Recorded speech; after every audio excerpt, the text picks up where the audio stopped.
Olá a todos, bem-vindos ao Taticamente. O meu nome é Nuno Cardoso, eu sou psicólogo. Taticamente é um programa aqui, num novo canal, onde vamos falar de desporto, onde vamos falar da importância dos fatores emocionais, comportamentais e psicológicos presentes no fenómeno desportivo. O meu convidado de hoje, um homem de futebol, um homem do desporto, Rui Barbosa, treinador de guarda-redes, com passagens pelo Varzim, pelo Rio Ave, pelo Futebol Clube do Porto, pelo Wolverhampton e pelo Tottenham, em Inglaterra. Obrigado, Rui, por teres aceitado o meu convite, o nosso convite, para estares aqui presente e partilhares connosco também um bocadinho do que é a tua experiência, as tuas vivências no mundo do desporto, tão exigente e ao mais alto nível, com que foste convivendo durante grande parte da tua vida. E muito obrigado e bem-vindo, está bem? Obrigado, Nuno, pelo convite. É um prazer imenso estar cá, estar no novo canal e também falar contigo e partilhar contigo algumas das experiências da minha vivência enquanto profissional de futebol, tanto como treinador, como também como jogador profissional que fui. É um prazer imenso e toda a sorte para este novo programa. Muito bem. Rui, durante o teu percurso, seguramente, e tiveste várias passagens por clubes de referência, e já os mencionei, e eu ia-te perguntar que exigências é que tu sentiste que foste encontrando e de que forma é que tu também foste lidando com essas mesmas exigências? Eu enquanto treinador de guarda-redes, comecei no Varzim, em que o Varzim disputava a segunda Liga Portuguesa. A exigência já era uma exigência algo importante, sabendo que quanto mais alto seria a divisão onde eu pudesse trabalhar, mais exigente seria. Não seria, era diferente a forma de eu trabalhar e a forma de pensar o treino e de pensar o que é que poderia fazer para tirar o máximo rendimento com quem trabalhava. Sabendo que quanto mais o patamar é elevado, menos se deve errar. Há uma margem de erro muito, muito diminuta, porque os atletas também têm mais informações, têm mais experiência e há um pequeno deslize, às vezes é mais difícil, mas como estava a dizer, o meu empenho e a minha exigência é sempre o mesmo. Muito bem. Durante todo este percurso também tiveste seguramente momentos marcantes na tua carreira, quer de uma forma positiva, quer de uma forma negativa. Consegues identificar assim aqueles mais relevantes? É difícil. Eu poderei fazer por cada clube onde trabalhei e recordo-me no Varzim, por exemplo, um momento de satisfação foi quando o Ricardo Nunes foi vendido à Académica de Coimbra, na altura para a primeira divisão, e se reconheceu, penso eu, o trabalho que eu fiz no clube, assim como a equipa técnica que pertencia, porque sozinho não conseguiria fazer. Por exemplo, depois passei pelo Rio Ave, onde fui feliz durante 4 anos. Recordo-me dois momentos, o apuramento para a final da Taça de Portugal e também, se calhar, o mais importante, o momento do Rio Ave, foi garantir o apuramento para a Liga Europa. Também aí poderia falar de dois guarda-redes com quem trabalhei e juntamente com as equipes técnicas que foram do Rio Ave, ambos para o Benfica. Isso quer dizer que houve uma evolução da parte dos ativos do clube, e isso a mim também me deixou bastante satisfeito. Depois, com o Futebol Clube do Porto, tive a felicidade de trabalhar com uma lenda, uma referência do futebol mundial e o guarda-redes que é o Iker, e perceber que trabalhar com ele era rigorosamente igual a trabalhar com o Ricardo Nunes no Varzim, mais me marcou ainda. E no Futebol Clube do Porto, saliento, para mim, enquanto treinador de guarda-redes, foi o meu primeiro jogo na Liga dos Campeões. Depois rumei a Inglaterra, onde trabalhei no Wolverhampton e tinha um propósito que era subirmos divisão, e conseguimos atingir esse objetivo, que foi colocar o Wolverhampton na Premier League. motivo de alegria para mim o guarda-redes do Wolverhampton, e o meu guarda-redes foi o guarda-redes menos batido e com mais clean sheets ao longo da época. Acho que bateu um recorde. Isto é mérito do treinador do guarda-redes, que sou eu, mas também da equipe técnica e de com quem eu trabalho. Depois recordo-me do Tottenham. Penso que não tivemos o tempo suficiente para mostrarmos o real valor da nossa equipa técnica, mas durante o tempo em que eu lá estive, o Glórios foi campeão da Liga das Nações, por isso posso também puxar um pouco a brasa para a minha cerveja e dizer que é um momento importante também. Muito bem. Quais são no teu entendimento, quais são as capacidades, as competências que um treinador de guarda-redes devem ter? Pelo menos aquelas mais vincadas, aquelas que tu achas que te identificas e que te reconheces nelas. É difícil dizer qual é a primeira ou a segunda ou a terceira, mas eu vou destacar algumas. Acho que a capacidade de observação e de leitura a todos os momentos que acontecem, tanto no treino como no jogo. Analisar também a característica psicológica do guarda-redes, porque às vezes poderá ter que ser diferente o comunicar ou corrigir para um guarda-redes que tenha mais dificuldades em aceitar um erro, por exemplo. É importante saber o que é que nós queremos para o nosso guarda-redes, porque não deve acontecer o caso de eu propor algo que depois em jogo nem sequer se falou acerca disso. Acho que é importante o planeamento e depois a competência de tratar todos por igual. Por vezes com pedidos diferentes, mas depois no final, quando se for fazer a avaliação e a reflexão para ver quem é que está mais bem posicionado para jogar, sermos o mais sérios possíveis. Muito bem. Foste também jogador de futebol, foste guarda-redes. Eu pedia-te para falares um bocadinho também desse teu percurso como atleta e depois de que forma é que tu aplicaste também esses conhecimentos, essas vivências, esse cheiro de balneário que foste adquirido durante o teu percurso como atleta, não é? Da forma como tu aplicaste depois. Sim, eu desde muito novo que dizia aos meus pais que gostava de jogar futebol e na altura comecei a jogar lá no clube da minha freguesia, que é o Arcos, que pertence à Vila do Conde, e jogava todas as modalidades. Desde que houvesse uma baliza eu estava lá, quer fosse no handball, quer fosse no futebol, quer fosse no futsal, eu tentava defender tudo. E depois aconteceu a possibilidade de eu começar a jogar mais a sério e fui para o Varzim, porque em Vila do Conde, o Rio Ave ainda não tinha o escalão onde eu comecei a trabalhar, a jogar. Então estive no Varzim 2 anos. Passados esses 2 anos venho para a Vila do Conde e jogo no Rio Ave até ser profissional, com 18 anos. Depois fui cumprir o serviço militar obrigatório, que me atrasou bastante e tive que dar 2 passos abaixo para depois tentar recuperar. Fui sénior no Rio Ave 1 ano, depois joguei no Castelo da Maia, joguei nas Marinhas, joguei no Portimonense, joguei no Esposende, joguei no Ribeirão, joguei no Paredes, tive 3 anos aqui em Paredes, onde também fui feliz, joguei no Nacional da Madeira, joguei no Joane e terminei a minha carreira onde comecei como jogador, que foi no Varzim. Trabalhei 8 anos no Varzim como jogador, sendo que os últimos 3, 4 anos já era jogador e treinador dos guarda-redes do Varzim. E foi assim que iniciei a minha carreira como treinador. Sempre tive a paixão pelo treino,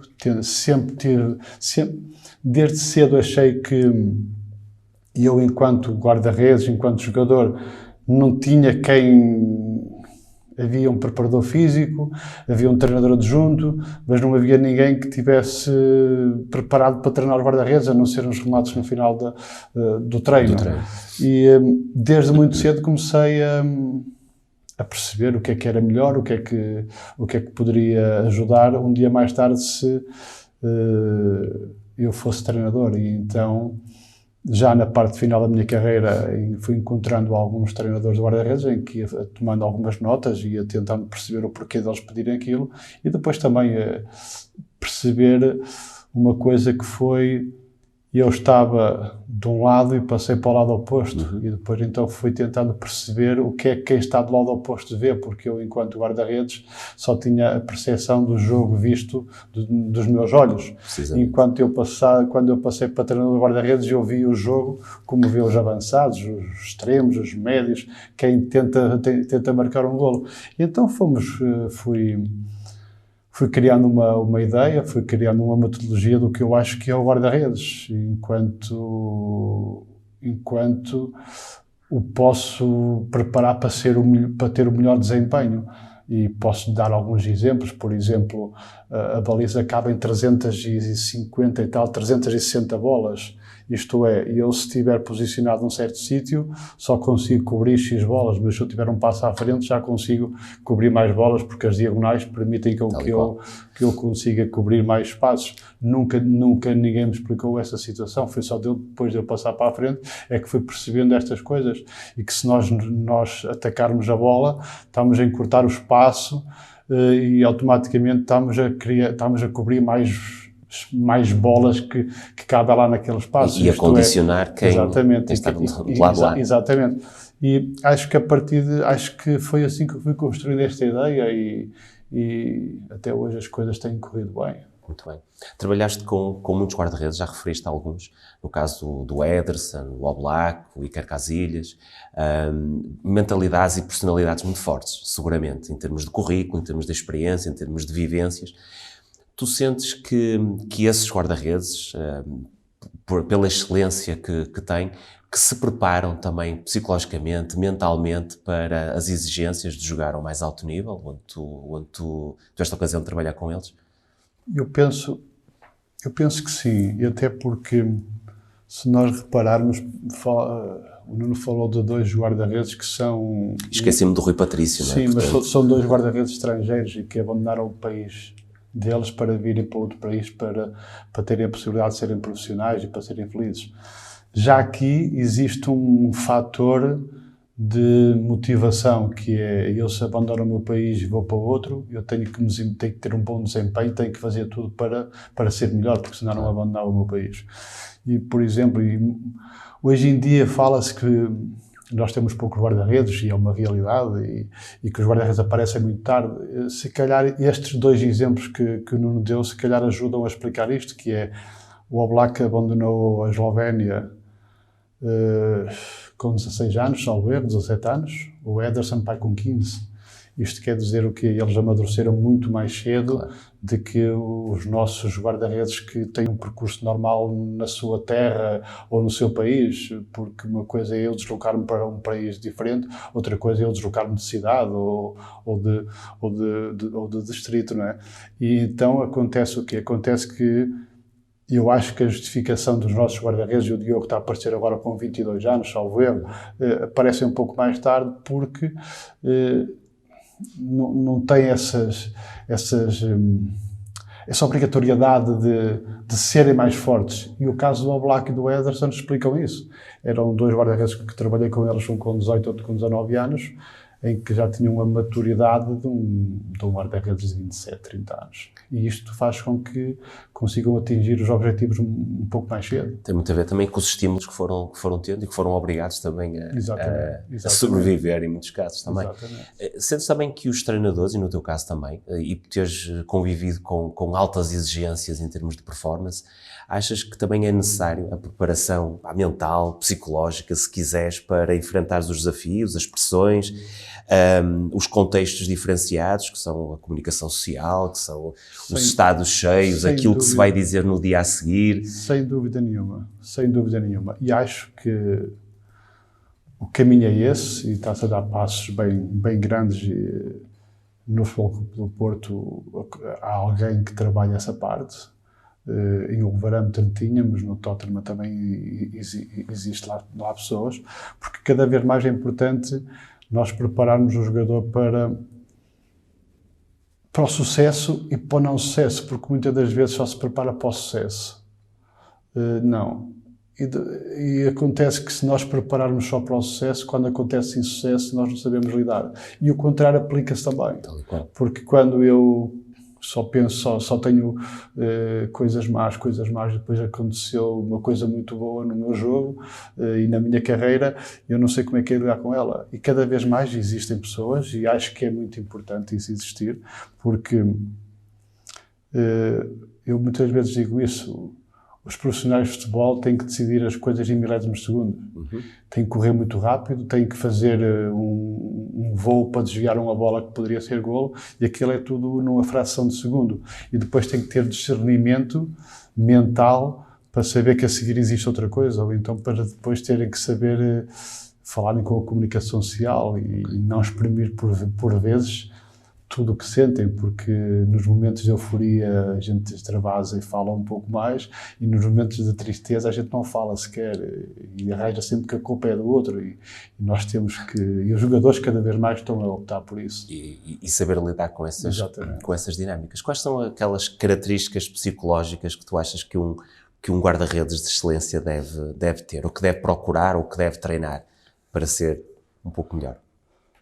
Eu acho que tem que ser o mais natural possível, tem que ser o mais frio possível e tem que ter uma capacidade de abstração do que se passa à volta dele fora do normal. Trocando isto por palavras mais fáceis de nós percebermos, acho que não tem que ter medo se o estado está cheio, se estão a usar palavras menos dignas para com ele, ou se estão a aplaudir imenso. E acho que esse fator é um fator determinante para perceber se realmente o guarda-redes consegue manter-se no topo muito tempo. Porque existem guarda-redes que conseguem fazer épocas em que têm momentos bons e momentos menos bons. Os guarda-redes de top, os guarda-redes que trabalham, que defendem as seleções nacionais, têm que estar sempre com um nível de exigência e um nível de concentração no máximo. E então isto faz com que nós também no treino também temos que prever isto e temos que, quando não temos alguém que trabalhe com a parte mental do atleta, nós temos que criar situações, como criar exercícios que façam com que o guarda-redes ache que está a ter sempre insucesso. E depois o mesmo exercício após uma pequena conversa e um pequeno apontamento de uma correção, o mesmo exercício à mesma velocidade, o guarda-redes conseguiu defender as bolas todas. E então nós, através de técnicas destas, e eu uso isso, nós conseguimos ajudar o guarda-redes a se habituar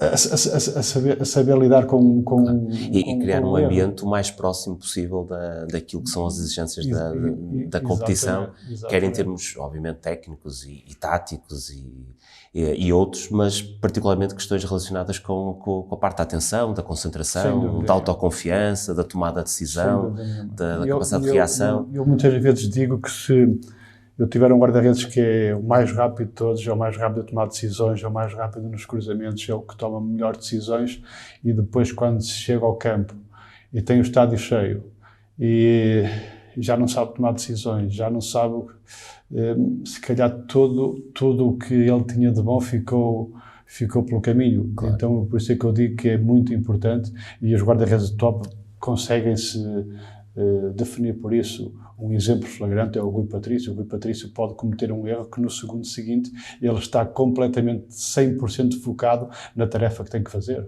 Claro.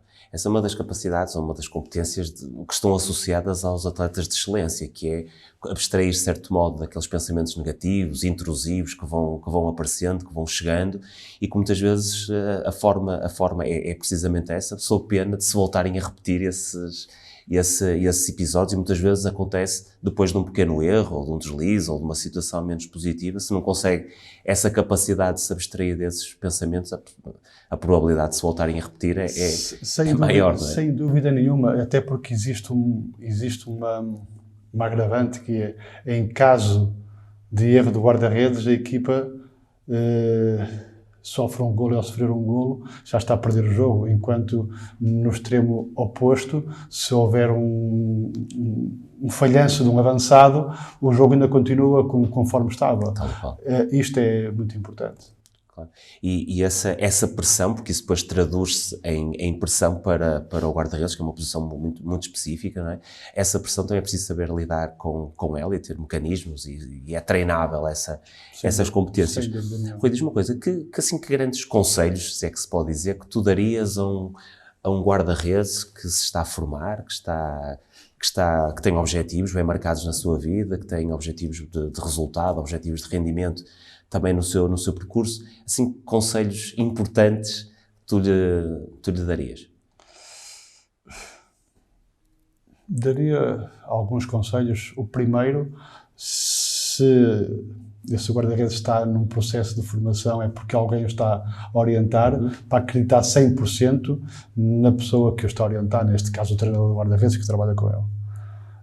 Porque acho que isso é o mais importante, independentemente no treino do guarda-redes, e para nós conseguirmos ter o máximo de sucesso no guarda-redes não existe uma fórmula, existe um conjunto de ideias que há quem pense de uma forma e outros pensam de outra e conseguem ter o final feliz.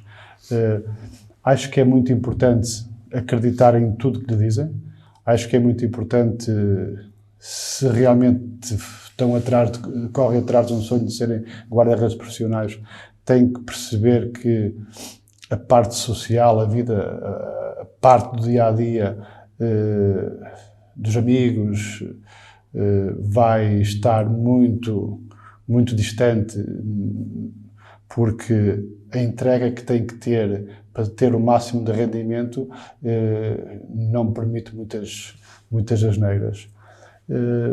Essencialmente esses dois aspectos, que é acreditar em quem trabalha com eles e serem muito, muito sérios e rigorosos no trabalho. Muito bem. Às vezes essa é uma questão que se coloca aos atletas, que é que eles percebam que o ser atleta não é só aquela parte visível, é tudo que está atrás da parte visível, todos os treinos, todas as vezes que tiveram que deixar de sair com os amigos, de ir ao cinema, de sair com a namorada, de fazer um convívio, de ir de férias, e que muitas vezes é comprometido. Sem dúvida. E essa capacidade também vamos dizer, de adaptação ou de resiliência, se quiserem, é bem marcada, não é? O futebol cada vez mais caminha para uma coisa que é entras no centro de treinos às 8h30 da manhã e sais do centro de treinos por volta das 5, 6 da tarde. Não só para os treinadores, há atletas que fazem isso. E os atletas não estão a treinar no campo o tempo todo. Estão a fazer outro tipo de trabalho que há 10, 15 anos não se fazia, mas hoje em dia tem que se fazer, que é para se manter ao mais alto nível. Muito bem. Rui, resta-me agradecer-te. Foi uma experiência fantástica falar contigo. Tens uma experiência ímpar também e de uma humildade tremenda. Muito obrigado, Rui. Desejo-te muitas felicidades em termos pessoais, necessariamente, mas também profissionais para todos os projetos que se avizinhem com essa tua calma e serenidade e competência. Muito obrigado. É um prazer em estar aqui, sempre ao dispor. Muito obrigado. Assim, muito obrigado. Ficam até breve e bem-vindos ao Taticamente.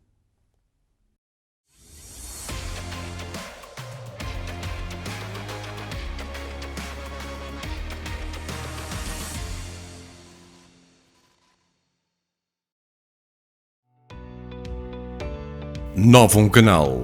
Sempre Novum, sempre seu.